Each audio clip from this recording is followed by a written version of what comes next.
우리 하나님의 말씀 보겠습니다. 하나님 말씀은 고린도전서 15장 35절에서 49절까지 말씀입니다. 고린도전서 15장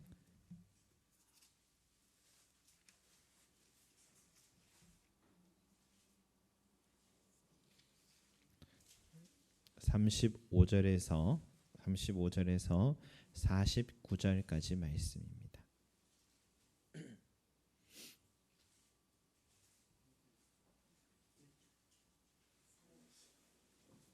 35절에서 49절까지 말씀입니다.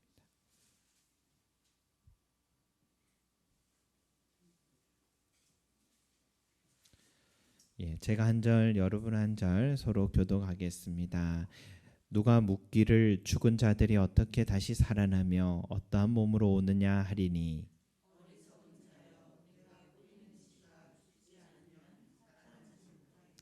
또 내가 뿌리는 것이 장래의 형체를 뿌리는 것이 아니요 다만 밀이나 다른 것의 알맹이 뿐이로되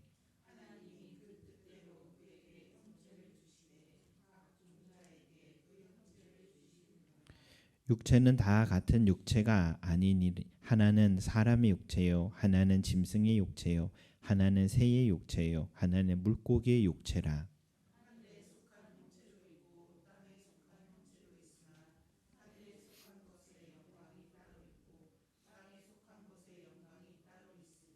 해의 영광이 다르고 달의 영광이 다르며 별의 영광도 다른데 별과 별의 영광이 다르도다.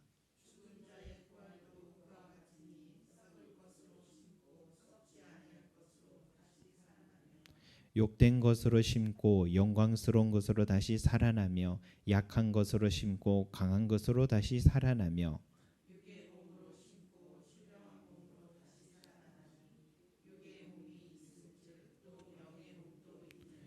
기록된 바 첫사람 아담은 생령이 되었다 함과 같이 마지막 아담은 살려주는 영이 되었나니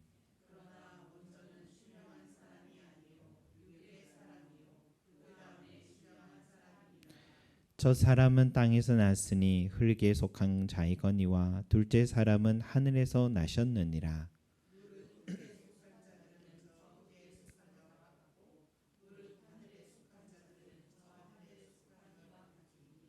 다 같이 우리가 흙에 속한 자의 형상을 입은 것 같이 또한 하늘에 속한 이의 형상을 입으리라. 아멘.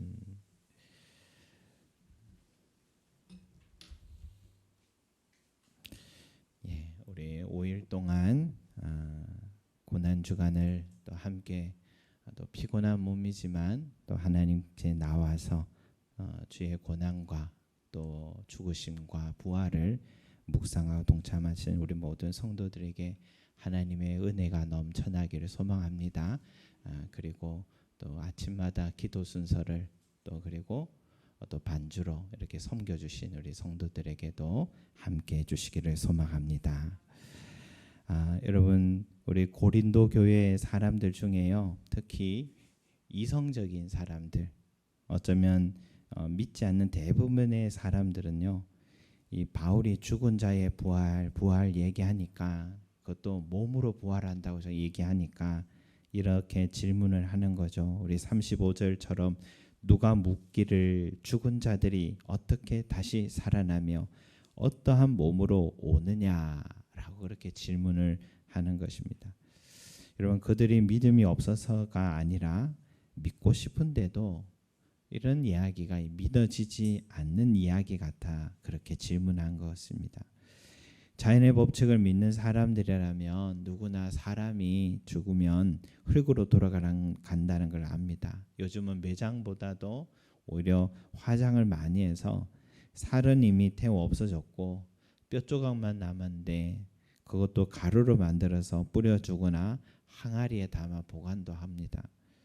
그런데 그렇게 가루로 돌아가는 흩어진 인간의 몸이 어떻게 다시 살아나고 어떠한 몸으로 오느냐라는 것은 자연스러운 질문이다 할 수 있죠. 이런 상식적인 의문을 가진 사람들은 죽은 자의 부활뿐만 아니라 예수님의 부활조차도 믿을 수가 없는 겁니다. 최근에 한 영상에서 어쩌다 인문학이라는 한 프로그램의 한 장면을 봤습니다. 그곳에 윤리학 1타 강사 이지영 선생님과 한 연예인이 종교와 인생에 관한 질문을 주고받는 그런 장면이었어요. 그 연예인이 이렇게 질문합니다. 예수님은 실존 인물인가요? 하니까 네, 이스라엘에서 태어난 실존 인물입니다. 대답했어요. 또 질문합니다. 그런데 죽은 지 3일 만에 다시 살아났어요? 하니까 1타 강사의 그 대답이 저도 궁금하더라고요. 이렇게 대답합니다. 우리가 단군 신화를 배울 때 곰과 호랑이가 사람이 되기를 원해서 쑥과 마늘을 먹고 사람이 된다 하잖아요. 이것은 완전 허구의 소설이라고 생각하는 사람도 있지만 어떤 사람은 곰을 토템으로 하는 부족과 호랑이를 토템으로 하는 부족이 있죠. 토템은 마을 어귀에 곰과 호랑이 형상을 세워놓는 거예요. 마치 연세대에 가면 독수리가, 고려대에 가면 호랑이가 있는 것 같아요 라고 설명하는 짤막한 장면을 보았습니다. 즉 예수님의 부활이란 것도 하나의 상징적인 것이다 라는 걸 말하는 것 같아요. 이런 대화 속에서 세상 사람들은 예수님의 부활을 어떻게 바라보는가 알 수 있습니다. 소설같이 완전히 지어낸 이야기라고 하거나 그래도 좀 더 의미를 부여해서 죽은 자의 부활이란 역사적 사실은 아니지만 우리 삶에 의미를 부여해주는 신화로 본다라는 것입니다. 그러나 둘 다 역사적 시공간 속에 일어난 사건으로 부활을 바라보지 않는 것은 같다라고 할 수 있겠죠. 왜 그럴까요?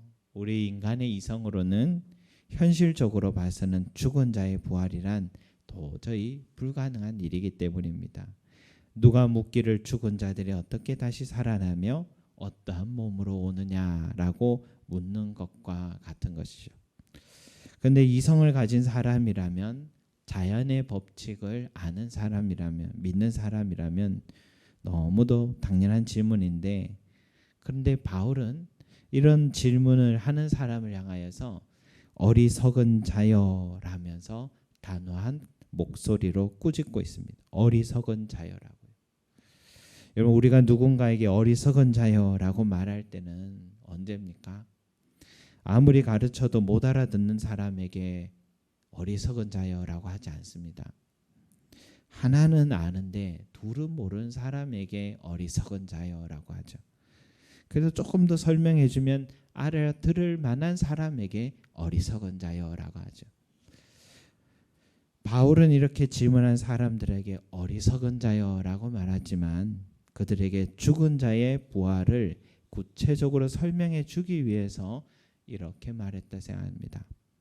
바울은 자연의 법칙을 중요하게 생각하고 부활을 믿지 못한다는 자들을 향해 자연 법칙대로 부활을 설명하기 시작해요. 우리 36절에서 38절 같이 한번 읽어보겠습니다. 36절 38절까지 시작. 어리석은 자여, 내가 뿌리는 씨가 죽지 않으면 살아나지 못하겠고 또 내가 뿌리는 것은 장래의 형체를 뿌리는 것이 아니요 다만 밀이나 다른 것의 알맹이 뿐이로되 하나님이 그 뜻대로 그에게 형체를 주시되 각 종자에게 그 형체를 주시느니라. 아멘. 이렇게 말한 거죠. 너는 자연의 법칙으로 봐서는 죽은 자의 부활은 불가능하다라고 말하지만 자연의 법칙 속에도 죽어야 사는 것이 있지 않느냐. 바로 작은 밀이 죽어야 새싹이 다시 살아나지 않느냐. 또 너는 작은 씨앗을 뿌렸을 뿐인데 다양한 모양의 형체가 자라게 한 것이 다 하나님의 뜻이 아니냐. 그 자연의 법칙도 사실은 하나님의 능력이 개입된 현실이다라고 말한 겁니다. 또 자연의 법칙 속에도 다양한 차이가 있다 말합니다.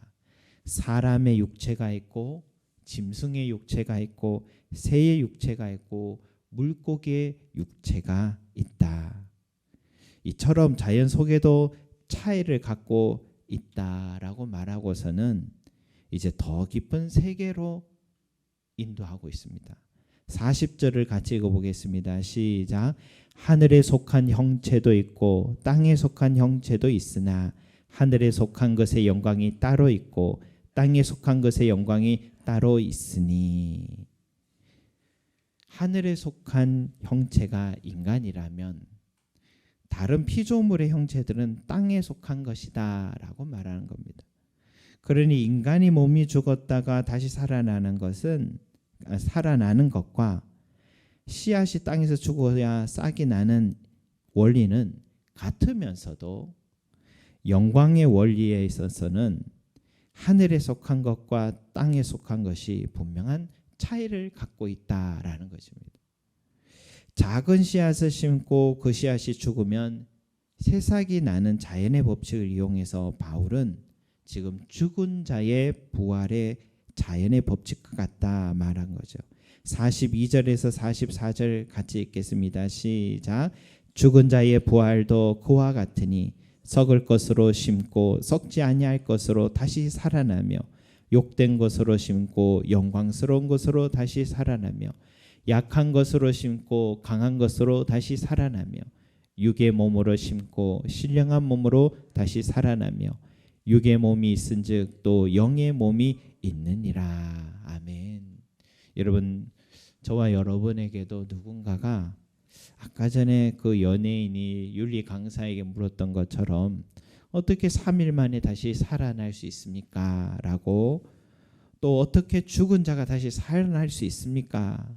우리에게 물을 때에 여러분, 자연의 법칙으로 봐서는 이해할 수 없는 대목이라고 말할 때에 이 바울의 이 대답을 잘 기억하고 우리도 이렇게 대답해 줄 필요가 있다 생각됩니다. 한 알의 씨앗이 죽어야지 새싹이 나는 것이 자연의 법칙입니다. 마찬가지로 사람이 죽어 썩어져 다시 신령한 몸으로 살아나는 것도 자연의 법칙과 다르지 않습니다. 그러면 또 이렇게 질문하겠죠. 씨앗이 죽어 다시 살아난 것은 우리 주변에 흔히 볼 수 있는 자연의 법칙이지만, 그러나 사람이 죽어서 다시 살아나는 광경은 우리 주변에 흔히 볼 수 없는 자연의 법칙이라고 그렇게 말할 수 있을까요? 이런 질문도 틀리지 않나요? 자연의 법칙이 되려면 반복적이어야 되고 일상적이어야 됩니다. 그럴 때 우리는 또 바울의 말에 가게 이렇게 대답해야 돼요. 하지만 자연 속에도 씨앗이 자라면 각각의 형상이 다르고 육체의 모양이 다 다릅니다. 왜냐? 그것이 창조주 하나님의 계획과 뜻이었기 때문이에요. 마찬가지로 사람의 육체나 짐승의 육체도 똑같은 자연의 일부이기는 하지만 성경은 차이가 있다고 말합니다. 사람의 육체는 하늘에 속한 육체고 짐승과 다른 피조물의 육체는 땅에 속한 육체라고 성경은 말합니다. 왜냐? 하나님이 사람을 만드실 때 직접 손으로 자기 형상대로 만드셨고 다 만드신 후에는 그 코에 생기를 불어 넣어 주셨습니다. 그래서 사람의 육체는 짐승이나 다른 피조물과는 달리 하늘에 속한 육체입니다. 그래서 사람이 죽으면 그 육체가 흙으로 돌아가는 것은 다른 피조물과 같아 보이지만 예수님께서 강림하실 때에는 사람의 육체만은 죽은 자 가운데서 다시 살아나게 하십니다. 사람의 육체도 죽고 썩어 흙으로 돌아가는 것은 자연의 법칙에 속하지만 사람의 육체는 하늘에 속한 육체이기에 죽은 자 가운데서 다시 살아나는 것은 하나님의 법칙입니다. 그래서 죽은 자의 부활은 가능한 일이 되는 것입니다. 성도 여러분, 우리는 자연 세계에 일어나는 일도 참 모르는 일이 너무 많잖아요. 요즘 오픈 AI 기술이 생활에 퍼지고 있어서 우리 카카오톡의 부사에도 일본 애니메이션 또 지브리풍 그림으로 사진들을 다 바꿔서 올리고 있습니다. 그 그림뿐만이 아니라 애니메이션 영상까지도 다 내가 글자로 요청하면 다 만들어 줍니다. 사람처럼 말하고 생각하는 기술에다가 이제 로봇 기술까지 급속도로 이루어지고 있으니까 이제는 하는 말이 5년밖에 남지 않았다.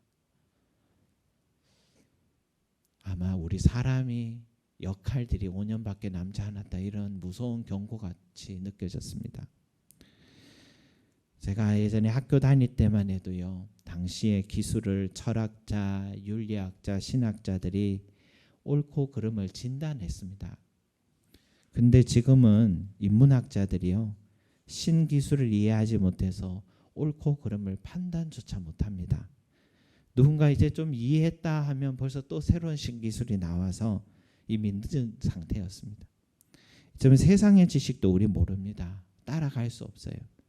모르니까 아무 말 함부로 하지 못하는 겁니다.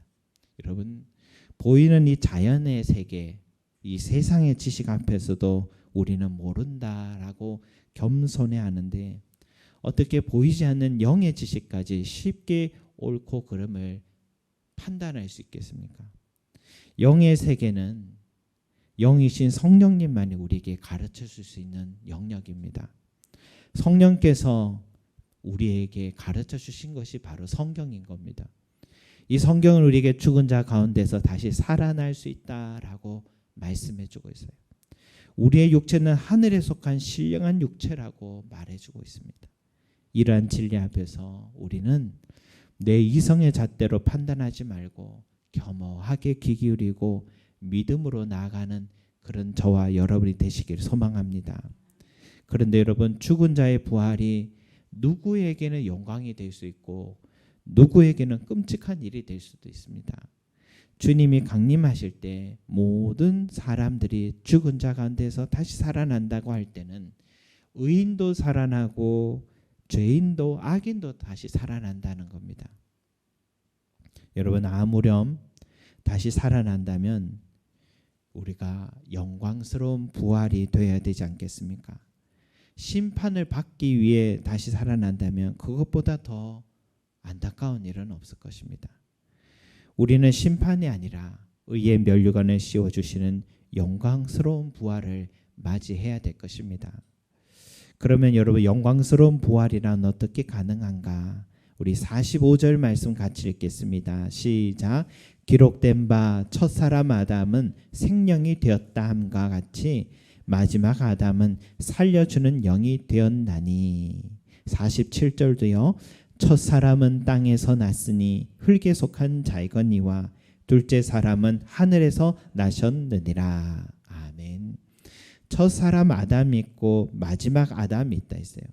첫사람 아담은 하나님의 명령에 불순종하여 인류가 죄인 되게 했고 그로 인해 모든 사람들이 사망에 이르게 되었습니다. 하지만 마지막 아담인 예수 그리스도는 살려주는 영이라고 했어요. 어떻게 살려주십니까? 예수 그리스도를 믿음으로 우리 속에 모든 죄악이 씻겨지고 의롭다 하시고 동시에 우리 안에 일그러진 하나님의 형상이 온전히 회복되게 하신 것입니다. 49절 같이 읽겠습니다. 시작. 우리가 흙에 속한 자의 형상을 입은 것 같이 또한 하늘에 속한 이의 형상을 입으리라. 아멘. 여러분, 우리가 부활을 하되 영광스러운 부활을 갖게 되는 길은 살리는 영이신 예수 그리스도를 믿음으로 우리가 의롭다함을 얻고 하늘에 속한 이의 형상을 입을 때라고 말씀하는 겁니다. 사랑하는 성도 여러분, 우리는 반드시 죽은 자 가운데서 다시 살아날 것입니다. 그리고 예수 그리스도를 믿어 우리 영광스러운 부활을 얻게 될 것입니다. 이번 한 주 고난 주간 동안 고린도전서 15장을 우리가 묵상해 왔습니다. 바울이 이렇게 한 주제를 놓고 적지 않은 분량을 지금 할애하는 데는 그만큼 의미가 있다고 생각합니다. 우리 그리스도인들의 삶에 죽은 자의 부활만큼 중요한 진리는 없기 때문입니다.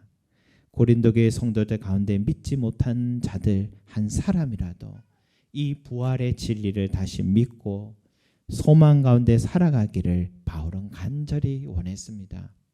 이것은 이 시대를 살아가는 저와 여러분들에게도 여전히 중요한 진리입니다. 죽은 자의 부활을 저와 여러분도 흔들림 없이 믿으며 내게 주어진 사명을 끝까지 잘 행하며 주님 앞에 섰을 때 영광스러운 부활의 모습으로 서는 저와 여러분들이 되시기를 간절히 소망합니다. 기도드리겠습니다. 사랑과 은혜가 풍성하신 아버지 하나님,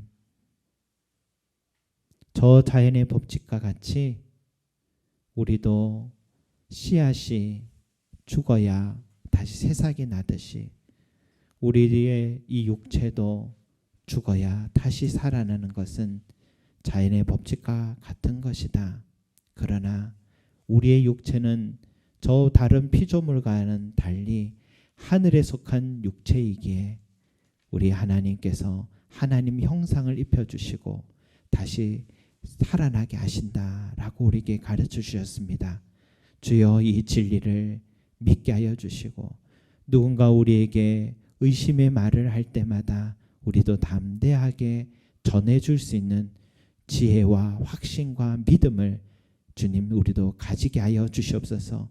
바울에게 주신 이 영적인 진리가 우리에게도 부어지게 하여 주셔서 하나님의 우리도 담대하게 부활의 신앙, 부활의 소망으로 하나님의 담대하게 살아가게 하여 주시고 오늘 나의 삶이 힘들고 내 육체 연약함을 보고 내 삶의 소망이 또 넘어질 때가 있다 할지라도 다시 부활 소망으로 믿음으로 일어서는 복된 우리 성도들이 될 수 있기를 간절히 소망합니다. 감사드리며 예수 그리스도 이름으로 기도드립니다. 아멘.